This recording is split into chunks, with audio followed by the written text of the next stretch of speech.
예, 아, 매주 이렇게 만나게 돼서 또 하나님 말씀을 나누고 교통하게 돼서 참 감사합니다. 오늘은 로마서 9장 6절서부터 29절까지 말씀인데 이 내용을 다 길어서 뭐 읽기는 좀 그렇고 기본적인 바탕은 세 번째 로마서 주제 안에 있는 소제목, 큰 제목은 세 번째 단락이죠. 이방인과 함께 영광 받기로 예비된 긍휼의 그릇으로 유대인 남은 자들과 함께 그리스도의 몸으로 건축된다. 이런 것이 9장에서부터 11절까지의 내용인데 특이하게도 8장에서 성령이라는 말을 15번 이상 이렇게 막 썼는데 요 9장에서부터 11절까지는 1절 내 양심이 성령 안에서 나와 더불어 증거한다는 그 내용 이후서부터는 11절까지 11장까지는 전혀 성령이라는 말이 언급되지 않습니다. 그래서 하나님의 그 경륜이 남은 자들에게 어떻게 그 언약을 신실하게 이행해 오셨는지 그 내용을 얘기하는 것이거든요. 여기 이제 9장 6절서부터 29절까지 중요한 그 단락만 이렇게 그 올려놨는데 뭐 길지 않으니까 읽겠습니다. 그러나 하나님의 말씀이 폐하여진 것 같지 않도다. 이스라엘에게서 난 그들이 다 이스라엘이 아니요 또한 아브라함의 씨가 다 그의 자녀가 아니라 오직 이삭으로부터 난 자라야 내 씨라 분류라 하셨으니 곧 육신의 자녀가 하나님의 자녀가 아니요 오직 약속의 자녀가 씨로 여기심을 받느니라. 그런즉 우리가 무슨 말을 하리요? 하나님께 불의가 있느냐? 그럴 수 없느니라.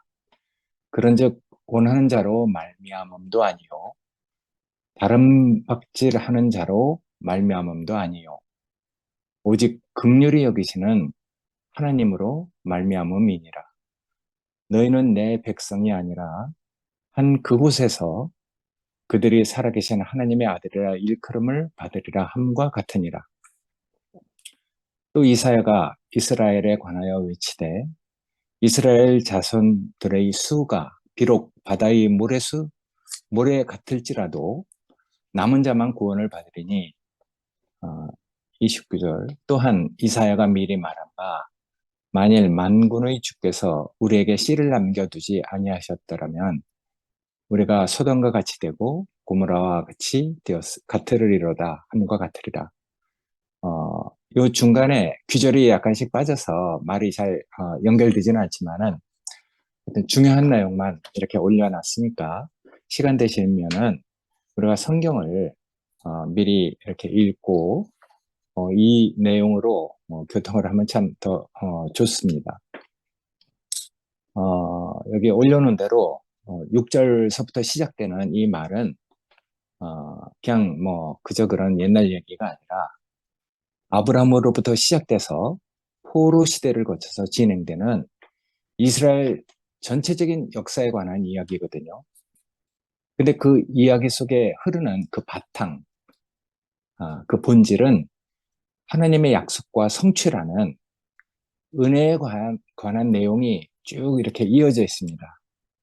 그렇지만 그 은혜를 따라서 살지 못하는 비극적인 실패에 관한 이야기도 함께 있는 것이거든요.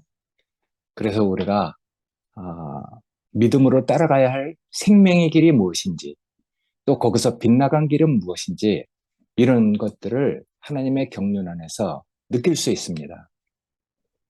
그러나 이런 하나님의 경륜이 역사 안에서 시간이 흘러갈수록 이스라엘이라는 하나님의 선택의 범위가 점점 이렇게 축소가 돼서 최종적으로는 남은 자들, 이스라엘 전체가 다 하나님의 경륜 안으로 들어오는 것이 아니고 그 중에서 빗나간 이런 사람들 말고 남은 자들에게 이르르게 됩니다. 그런 이스라엘, 그것이 이제 예수 시대에 와서 어, 메시아를 거부하는 이런 사태를 보면서 로마에 있는 이방인 형제들, 로마에 있는 이방인 그리스도인들이 이스라엘은 하나님의 구원의 경륜, 하나님이 우리에게 주신 그 복음, 온 인류를 구원할 메시아를 받아들이는데 실패하지 않았냐. 그렇게 이제 바울에게 질문을 하는 이런 일이 이렇게 또 벌어지게도 됐죠. 그래서 바울은 그런 것에 대해서 이렇게 변명을 하는 것이거든요. 하나님의 말씀이 실패한 것처럼 보이지 않는다. 이렇게 하면서 이제 이스라엘 전체의 이야기를 남은 자들, 너희가 얼마나 복된 가운데 와 있는지 그것을 얘기하려고 이스라엘 역사를 들어서 변명을 해가고 있는 것이거든요. 이스라엘 역사를 보면은 어, 그 당시 애굽에 포로되어 있던 이스라엘 백성들, 그들 형편으로서는 아마 그렇게 생각됐겠죠. 400년이나 포로 생활을 했으니까 우리나라 뭐 36년 그런 일제히 식민을 거치면서도 얼마나 아직까지도 뭐를 청산해야 된다고 정치적으로 얼마나 그것이 이렇게 문제가 되어 왔습니까? 36년도 그럴진데 400년이나 이스라엘의 그 포로가 돼 있었다면은 그래서 정말 소망이 없는 일이었었거든요. 그러나 그런 포로 생활을 하는 와중에도 하나님은 자신의 약속을 자신이 해왔던 그 이스라엘 백성에 대한 언약을 그 백성들과 함께 항상 이행을 하셨다 하는 말을 하고 있는 것이거든요. 물론 이제 오늘 나눌 교통은 아니고 이후에 11장에서 이렇게 볼 내용이지만은 그때 그렇게 얘기합니다. 이스라엘이 넘어짐으로써 구원이 이방인에게 이렇게 흘러가게 되고 그들이 넘어짐으로써 하나님의 그 부요가 세상으로 이렇게 넘어가게 됐다. 그래서 이스라엘이 원하지 않았지만은 메시아를 받아들이지 못하고 버리지는 그런 그 현실이 됐기 때문에 하나님의 그 화목이 세상으로 흘러가게 됐다는 얘기를 하고 있는 것이거든요. 그러나 그런 모든 이야기들은 사실은 하나님의 그 목적을 가지고 있죠. 그 절정에 이르는 결과론적으로 이렇게 이야기들을 보면은 그것이 다 메시아를 향해 있다는 것을 의도적으로 얘기를 하고 있어요. 그래서 그런 사실들을 성경으로 보고 또 우리가 신앙생활을 해오면서 우리가 이렇게 갖게 되는 어떤 관념은 결국 어떤 세계가 잘 나가고 지속적으로 확장되도록 그 부름받는 것이 아니라 인간의 속성이 그렇잖아요. 뭔가가 잘 돼가면 항상 부패하는 것이 끼게 돼 있단 말이에요. 그래서 성경에서도 섰다 한즉 넘어진 줄 알아라. 이렇게 말하는 것이 있듯이 항상 사람의 뜻이 하나님의 뜻과 맞아서 잘 되어가는 것처럼 느껴질 때 항상 실패를 한다는 것이거든요. 그 예를 들어서 로마 제국이 기독교를 국교로 선포했을 때 가장 빗나가게 된 것이잖아요. 그런 걸 볼 때 결국 하나님의 언약이 세상에게 뭐 제국을 형성되도록 끝없이 확장되도록 그렇게 부름받은 게 아니구나. 그래서 제국을 형성하도록 부름받은 것이 아니라 장차 메시아가 임해서 결과적으로 그 메시아를 가지고 온 세상에 하나님의 구원의 통치가 실현될 것이라는 것을 얘기하고 있고, 거기에 적합한 그 맥락이 되도록 이스라엘이 쓰여지고 있다는 것을 얘기하고 있어요. 그러니까 이건 사실은 이스라엘이 가지고 있는 그 선민의식을 가지고 있는 이스라엘 백성이 원하는 것이 아니었죠. 그러나 결과적으로는 그렇게 되었기 때문에 바울은 이 남은 자들을 얘기하기 위해서 이스라엘이 그렇게 빗나갔지만은 하나님의 말씀을 맡은 자이고, 그 육신을 따라서 이스라엘 그 백성을 따라서 메시아가 나왔지만은 이스라엘은 버려지게 된 것이다. 이렇게 얘기를 하는 것이거든요. 음, 그러니까 요 다음에도 보겠지만은 원 감람나무 가지가 잘려졌기 때문에 돌감나무인 너희가 접붙임을 받아서 너희가 이제 열매를 맺게 된 거 아니냐. 그렇지만은 너희가 결코 그들보다 우월하다는 것이 아니다. 자고하지 말아라. 이스라엘이 자고를 했기 때문에 원감람나무인 이스라엘이 그 잘려졌을 건데, 그러니까 너희는 이스라엘 따라서 자고할 수 없다. 어, 그러니까 뿌리가 너희를 보존하는 것이 아니라, 너희가 뿌리를 보존하는 것이 아니라 뿌리가 너희를 보존하는 것이다. 라는 말을 할 정도로 그렇게 교만하게 될 어떤 것들을 미연에 또 얘기를 하고 있는 것이거든요. 어쨌든 각 단락에 이렇게 도입되는 이 수사적인 어휘, 바울이 잘 쓰는 어휘인데 어떤 말들을 하면서 다시 한번 깊게 생각해봐라. 왜 그런 일이 생겼는지 너희가 다시 한번 그 돌이켜서 생각해봐야 되지 않느냐. 이런 이런 수사적인 질문, 이 바울이 잘 쓰는 어휘인데 이런 말들을 하고 있어요. 그런데 여기도 세 가지 그런 물어보는 것처럼 생각해보라고 하는 말들이 있잖아요. 과연 하나님의 말씀이 폐하여진 것이냐? 하나님께 불의가 있느냐? 어찌하여 하나님이 허물하시겠느냐? 이런 내용들을 두고 한번 생각해보라는 뜻에서 얘기를 하는 것이거든요. 하나님의 말씀이 폐하여진 것인가? 아니다. 하나님의 말씀이 폐하여진 것이 아니라 남은 자인 너희에게 구원을 이르게 하려고 하나님이 그렇게 하신 거다 하고 얘기를 하고 있거든요. 하나님이 불의가 있느냐? 그것도 아니다. 남은 자인 너희를 구원하기 위해서 하나님께서 그렇게 일을 하신 거다. 하나님이 불의하신 분이 아니다. 이런 얘기를 하는 것이거든요. 하나님이 어찌하여 그런 허물을 하느냐 이런 것도 하나님이 사람을 모르고 허물을 하시겠느냐, 야단을 치게 뭐라고 하시겠느냐 이런 말이죠. 그래서 하나님은 사람을 아시기 때문에 긍휼을 베풀 사람에게 긍휼을 베풀고 그 마음을 강팍하게 할 사람에게 강팍하게 하시는 거다 이렇게 얘기하거든요. 그러니까 하나님은 토기장이처럼 그릇을 만드는 토기장이처럼 우리를 아시는 분이라고 변호를 하고 있어요. 그래서 어쨌든 하나님이 지으신 온 세상이 다시 회복되어서 만유가 구원되기 바라는 이런 것이 하나님이 온 인류에게 만유에게 두신 뜻이잖아요. 그러니까 하나님의 계획은 결코 포기될 수가 없는 것이죠. 그렇기 때문에 이제 하나님의 그 경륜이 변경되고 바뀔 수가 없어요.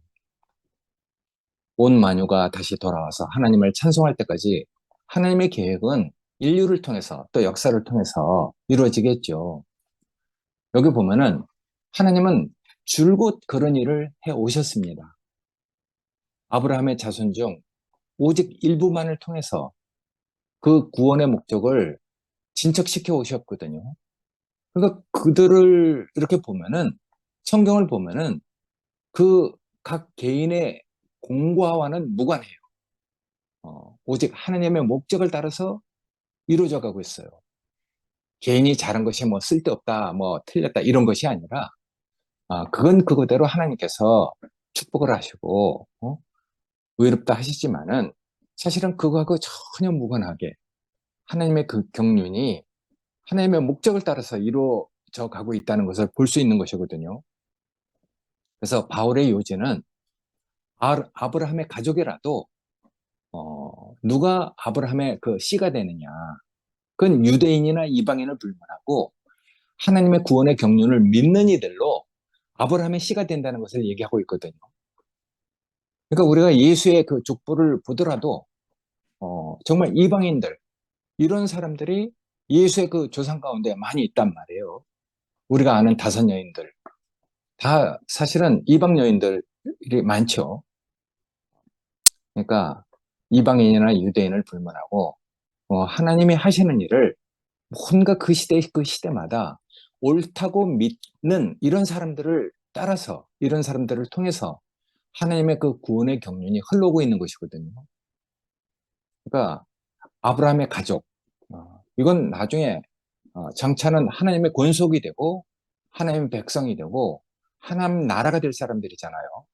그러니까 여기는 유대인이나 헬라인이나 이방인이나 구별 없이 다 믿는 이들로 되는 것이죠. 믿음으로 구원을 받는다. 음, 그래서 우리는 그걸 우리 가슴에 이렇게 새기게 됐어요. 아브라함에게 약속의 자녀로 구분된, 그러니까 많은 민족으로부터 셀 수 없이 많은 씨들이 모여들어서 하나님의 그 권속이 된다. 아브라함의 씨가 된다는 얘기를 하고 있거든요. 그러니까 이거는 인종과 상관없죠. 그러니까 이방인이나 유대인이나 헬라인이나 그런 구별이 없이 어쨌든 많은 민족 중에 셀 수 없이 많은 아브라함의 씨, 이런 사람들이 모여들어서 하나님의 경륜을 믿는 사람들이 모여서 약속의 자녀로 구별된다는 얘기를 하고 있거든요. 그러니까 하나님의 이런 선택은 어떤 사람이 쌓은 공로하고 전혀 무관합니다. 행위로 되지 않고 부르시는 분의 은혜로 되는 세계니까 어떤 사람이 쌓은 공로하고 상관없이 하나님의 경륜이 흘러가는 것을 볼 때 우리가 정말 가슴에 새길 일이 많잖아요. 음, 그래서 어떤 사람도 예전에 정말 하나님이 가난하게 계시고 연약하게 보시고 불쌍하게 생각하셔서 은혜를 베푸신 것을 우리가 다 함께 누려왔단 말이에요. 우리는 그런 사람을 따라온 것이죠. 근데 어느 날 자기 공로로 만들고 부패한 것 우리는 다 보고 있으니까, 그러니까 어떤 사람이 쌓은 그 공로와 전혀 무관하게 돼요. 오히려 그런 공로를 자기 것으로 만들어버리면은 이렇게 정말 우리가 정말 가슴 깊이 새겨야 할 어떤 일들을 우리에게 그 보여주시잖아요. 그러니까 우리가 더 얼마나 옷깃을 여미고 하나님 앞에서 하나님의 인자와 어미를 우리가 정말 두려워해야 되겠습니까? 아, 어쨌든 바울은 지금 현재 남아있는 이런 사람들, 현재 존재하는 이 남은 자들, 이런 사람들에게 너희를 부르신 하나님의 은혜가 얼마나 넘치는 사랑인지 하나님에 대한 감사의 마음을 다시 불러일으키고 있거든요. 그래서 역사를 통해서 있었던 일, 왜 하나님께서 이 남은 자들을 선택하셨는지 그걸 성경을 들어서 얘기를 해요. 내가 야곱은 사랑하고 에서는 미워하였다 하는 말을 하고 있거든요. 사실은 근데 이 이야기는 말라기에 있는 이야기입니다. 원래는 그 뭐 창세기 있는 얘기잖아요.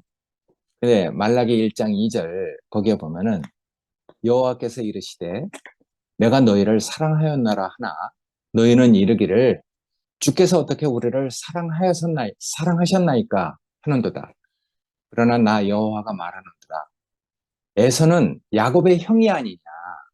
그러나 내가 야곱을 사랑하고 에서는 미워하였으며 그의 산들을 황폐하게 하였고, 이 산들이라는 것은 의미가 있잖아요.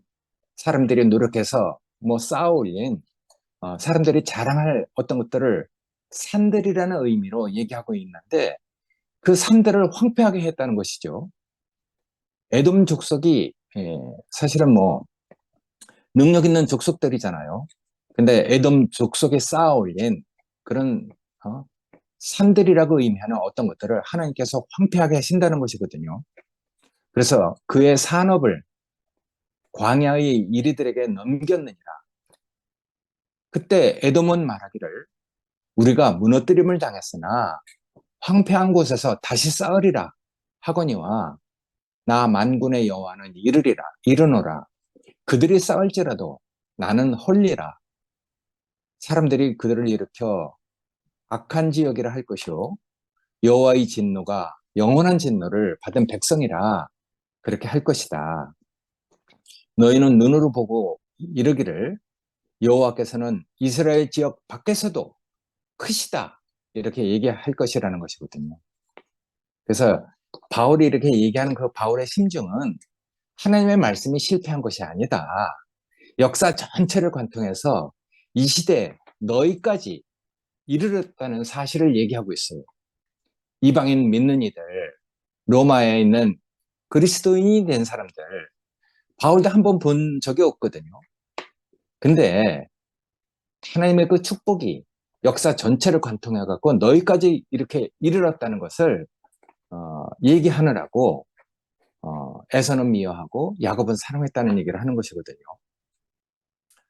어, 에서의 후에 에돔 족속에게 진노를 내리시는 하나님이 불의하시냐? 그럴 수 없다고 무뚝뚝하게 답변하는데 왜 이렇게 그 역사 성경 얘기를 통해서 그렇게 얘기를 하냐면은 지금 로마에 있는 그 믿는 이들이 어쨌든 복음을 받아들이게 됐잖아요. 근데 이스라엘은 메시아를 거부를 했단 말이에요. 그러니까 버려지게 된 것이죠. 그래서 이스라엘을 에돔 족속으로 비유해서 하나님께서 그들을 불의하게 대하는 것이 결코 잘못한 일이 아니라는 것을 얘기하고 있는 것이거든요. 그래서 이 뒤에 15장 15절부터 18절은 이스라엘이 아담의 전철을 따라서 죄에 빠졌다면은 하나님은 그에 대해서 어떤 대처를 할 것인가에 대한 대답을 하고 있습니다. 어, 하나님이 애굽의 그 바로한테 하셨던 것처럼 바로의 마음을 계속해서 강팍하게 굳어지도록 해놓아서 결국에는 하나님의 그 능력과 이스라엘을 구원한 그 능력과 하나님에 대한 그 명성이 온 세상에 전파되도록 그렇게 하신 것이잖아요. 그러니까 이스라엘이 지금 거역한 것도 그런 하나님의 그 계획 안에서 그렇게 하는 거다.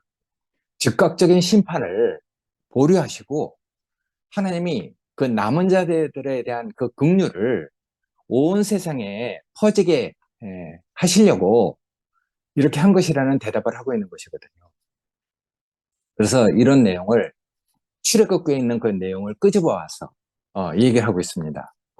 그러니까 출애굽기 여기 써 있는 대로 33장 16절부터 19절은 여기 지금 로마에 있는 그 본문을 얘기하려고 구약의 성경을 인용해서 얘기하고 있는 것이거든요.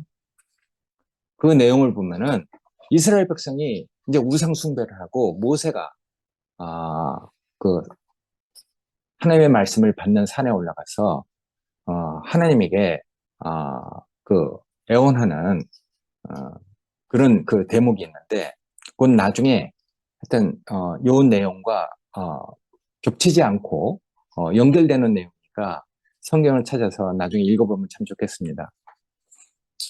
어쨌든 우리는 이런 것들을 보면서 성경을 보고 또 현실적인 어떤 것들을 보면서 하나님이 늘 기회를 주시잖아요. 바로에게도 기회를 주고 이스라엘이 빗나갔음에도 불구하고 그들을 즉각적으로 하나님의 그 징계 안에 이렇게 두지 않고 하나님은 길이 참으신단 말이에요. 바로의 마음을 강팍하게 하듯이 이스라엘에게도 즉각적인 심판을 내리시지 않고 참으시는 것이죠. 왜냐하면 그 기회를 주기 위해서 하나님의 긍휼이 어떻게 흘러갔는지 그것을 알게 하려고 기회를 계속해서 주시는 것이거든요. 근데 그 기회를 받아들이지 않고 그것을 이제 하나님이 우리에게 주신 어, 그 기회를 뭐 여기 좀 적절한 어휘가 아니라서 좀 그런데 이 활용하지 않는 사람들, 그 기회를 받아들이지 못하는 사람들, 그 마음이 굳어져서 다가오는 심판에 더 철저하게 들어맞는 모습으로 결국은 성경은 그렇게 쓰여져 있거든요. 결국 받아들이지 못하고 그걸 거부하면은 결국 하나님의 진노가 임해서 그들은 멸망의 길로 간단 말이에요. 우상을 숭배하든지 하나님의 그 구원의 경륜을 받아들이지 못하면은 결국 그거 말로가 안 좋거든요. 근데 그런 것들이 성경 얘기가 아니라 우리에게도 이렇게 느껴지는 징조로 우리가 이렇게 보게 되잖아요. 그러니까 어떤 징조를 보면은 나중에 그 징조가 나중에 어떤 결과로 이렇게 연결될지 우리는 다 이렇게 뭔가를 예측할 수 있단 말이에요. 그러니까 하나님의 언약과 관련된 목적, 온 세계로 복음을 터뜨리려고 이렇게 퍼뜨리려고 하는 하나님의 목적, 어, 그런 것에 쓰이고 있는 것이죠. 이스라엘은 아까 얘기했듯이 이스라엘이 넘어짐으로써 하나님의 화목이 세상으로 이렇게 흘러가게 됐다. 어, 원 감람나무가 잘려지게 됨으로써 돌감나무가 접붙여져서 너희가 양자로 하나님을 아바 아버지로 부르게 됐다. 이런 내용들은 다 사실은 뭔가 하나님의 그 약속을 믿고 따라왔던 사람들이 뭔가 자만하고 교만해져서 빗나갔기 때문에 하나님의 그 경륜은 실패한 것이 아니라 그런 것들을 통해서 또 다른 곳으로 하나님의 구원의 그 경륜이 다른 물꼬를 따라서 이렇게 흘러간다는 것을 얘기하고 있고 그런 물꼬가 흘러간 것이 메시아고 메시아를 따르는 남은 자라는 것을 얘기하고 있는 것이거든요. 그러니까 이스라엘은 결국 하나님의 기대를 저버렸죠. 그렇지만은 하나님의 그 구원의 계획을 이끌고 나가는 것은 바로 하나님 자신을 담을 남은 자들, 하나님의 그 긍휼을 담아낼 남은 자들, 이런 사람들이 하나님의 그 구원의 계획을 이렇게 이끌어가고 있다는 것을 볼 수 있어요. 다 은혜로 되는 것이죠. 이 남은 자들이 결국은 하나님의 능력과 이름과 하나님의 그 영광을 나타낼 예비된 그릇으로 이렇게 조성된다는 것을 얘기하고 있거든요. 현재 우리에게 당하는 고통은 장차 우리에게 나타날 영광과 좋게 비교할 수가 없다. 이런 얘기를 하고 있는 것이죠. 어, 그러니까 어, 하나님께서는 늘 당신의 언약을 당신을 믿는 백성들을 통해서 이행해 오고 그 약속을 실현해 오고 있었습니다. 여기도 이제 마지막이지만은 아브라함과 이사야에게 주신 약속이 있잖아요. 그 약속을 성취시키기 위해서 하나님께서 하셔야 했던 일은 이 세계와 죄와 죽음의 무게를 짊어질 어떤 사람이 필요했던 것이죠. 그렇기 때문에 그런 문제를 해결할 수 있는 또 하나님의 그 혼과 그 구원이 온 세상에 퍼져야 할 그런 일이 이루어져야 되는데 그런 것들이 결집되는 장소가 있어야 되잖아요. 하나님의 말씀을 맡은 자들, 육신을 따라서 이스라엘이 아니 구원자가 그들에게서 이렇게 날 수밖에 없었던 한 장소, 그것이 이제 필요하셨거든요. 그러니까 이스라엘이라는 이 좁은 깔때기를 통해서 그들의 그 대표자 메시아에게 그 모든 하나님의 경륜이 이렇게 집중되도록 하시는 것이잖아요. 근데 이런 것들을 보면은 우리는 그런 것들을 이렇게 또 느낄 수 있죠. 하나님께서 뭐 예정하신 뜻대로 시나리오를 쓰고 그 각본을 따라서 선지자들이나 뭐 이런 사람들이 연극을 해온 게 아니잖아요. 어, 그러니까 그런 것은 아니더라도 어쨌든 결과를 보면은 하나님이 그렇게 예정을 하셨구나. 그렇게 생각이 될 정도로 어떤 일이 진행되어 왔다는 것이거든요. 그러니까 우리가 참 이런 것들을 보면은 하나님이 하시는 일이 참 놀랍죠. 음, 그래서 출애굽과 하여튼 포로 시대를 거쳐서 메시아 온 일을 구원할 자격이 있는 그분 예수 그리스도에게 이렇게 딱 집중이 되도록 뭔가 하나님의 그 구원의 경륜이 이렇게 흘러오고 있거든요. 그러니까 아브라함의 그 가족 이야기, 그리고 또 아브라함 이후에 있었던 그 많은 그리스도까지 있었던 그 모든 이야기들은 십자가 사건 그 이전에 예, 여기 써 있듯이 그 그림자를 들고 있었던 정말 십자가라는 어, 것이 어떻게 흘러왔는지 그것을 이야기하고 있는 것이거든요. 그러니까 십자가 이전에도 십자가 의미를 상징적으로 이렇게 얘기하고 있는 그런 이야기들이 정말 많거든요. 그러니까 십자가라는 그 의미가 그 심판으로부터 남은 자들, 이런 사람들이 결국은 남게 될 것이라는 것을 얘기하고 있거든요. 그러니까 이사야하고 이스라엘에 관해서 이사야가 그렇게 외쳤어요. 이스라엘 자손의 그 수가 비록 바다의 모래수 같을지라도 남은 자만 구원을 얻을 것이다. 27절에 그렇게 얘기하고 이 남은 자들이 아브라함의 그 약속된 하나님의 자녀가 된다는 얘기를 하고 있거든요. 아브라함의 씨가 다 그의 자녀가 아니라 오직 이삭으로부터 난 자라야 내 씨라 불리우리라 하셨으니 곧 육신의 자녀가 하나님의 자녀가 아니고 오직 약속의 자녀가 씨로 여기심을 받았다. 이런 얘기를 하고 있는 것이죠. 그러니까 우리가 구원을 얻는 것이 행위로 구원을 얻는 것이 아니고 항상 믿음으로 뭔가 하나님이 하시는 일을 우리가 믿고 우리에게 메시아를 보내주신 하나님의 경륜을 믿는 그런 믿음으로 우리가 구원을 얻는 것 같습니다. 그리고 이사야가 미리 말한 것처럼 만일 만군의 주께서 우리에게 씨를 남겨두지 아니하였더라면은 우리가 소돔과 같이 되고 고모라와 같이 됐을 것이다. 이런 얘기를 하는데 이런 이야기를 이렇게 보면서 우리가 정말 이 세상 뭐 성경에 써 있듯이 말세에 믿는 자를 보겠느냐 하는 말이 있잖아요.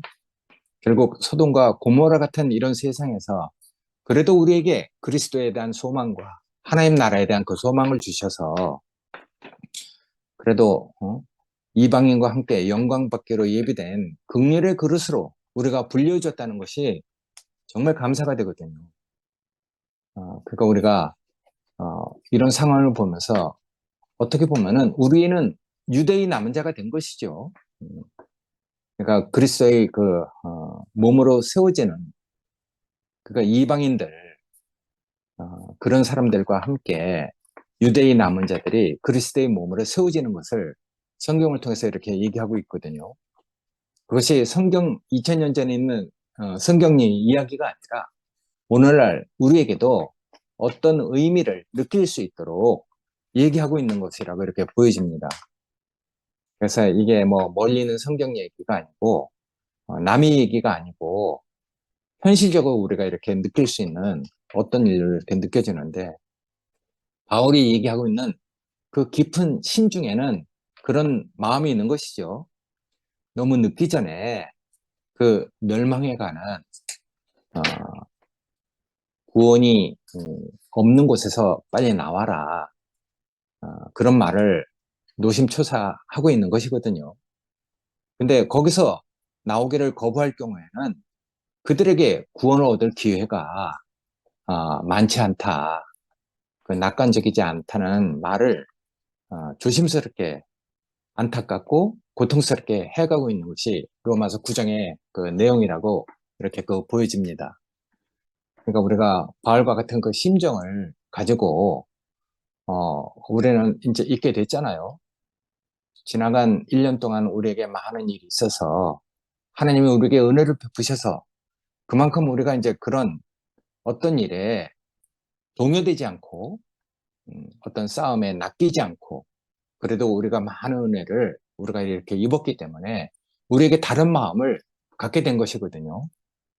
그래서 우리가 하여튼 바알과 같지는 않지만은 그들에 대해서 이런 마음을 조금이라도 갖게 된 것이 참 다행이라고 생각하고 너무 늦기 전에 하나님이 주신 그 기회를 받아들이지 못하면은 결코 그들이 얻을 그 구원의 그 기회가 많지 않다 하는 말을 바울은 이제 그 뒤에 10장에서부터 이렇게 쭉 얘기해 가고 있는데 어쨌든 우리가 작지만 그런 마음을 가지고 어떤 사실을 정말 안타깝게 이렇게 생각하는 마음을 갖게 된 것이 현재 하나님이 우리에게 주신 은혜가 아닌가 하는 생각을 하게 됐습니다.